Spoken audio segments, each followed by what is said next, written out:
sure. So when it comes to West Coast Volume 2, bro, could Yeah. you just shed some light on the background of that one a little bit? Because, that's a classic DEA album that hit the Central Coast pretty damn hard. You know what I mean?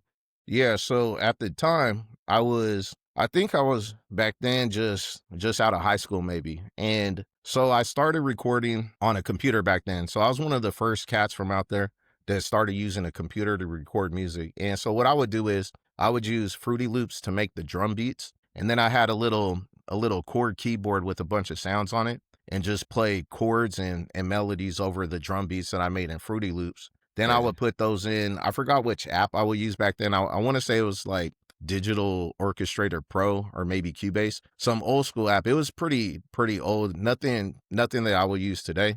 But Cubase. yeah, well, Cubase is still relevant, but Digital Orchestrator Pro is like ancient. But so I will make the beats. I'll pull them over into that app, and then I just started making songs. And as far as my creative process, it wasn't too extravagant. It was just kind of like, I'd write a verse, record it, and then I would burn it onto a CD. And then with that, I would go to work and share it with my coworkers. And then back then in Salinas, like we were talking, they have cruising back then where people would just go on their lowriders, or people have the airbags on their truck or whatever, their whips, racing cars back then. And down North Main, people would just go in a circle all the way down, back and forth from like pretty much Friday through Sunday, from I'll say maybe like 8 o'clock to like 12, 1 o'clock in the morning, basically. And so we'd be out there with our friends. You'd run into everybody. Everybody's out there. So back then I would just burn a bunch of CDs and then I'll hand them out or try to sell them for $5. I'll go up to random people. But what I found is that over time I compiled about, I think, 10 or 12, 15 songs. And I would just, I didn't really have like, oh, this is an actual CD. It was just a burnt copy. So I would just write DEA, and then I would write West Coast on there.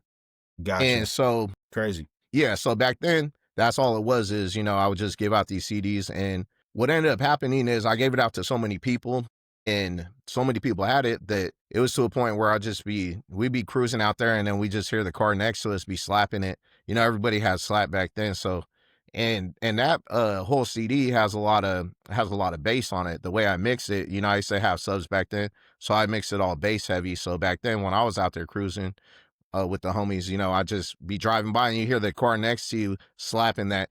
And so you running into people, you rolling with the homies, and everybody's bumping it. So I No think doubt. based on that is kind of how it became something bigger than just being, sitting in on my computer at home.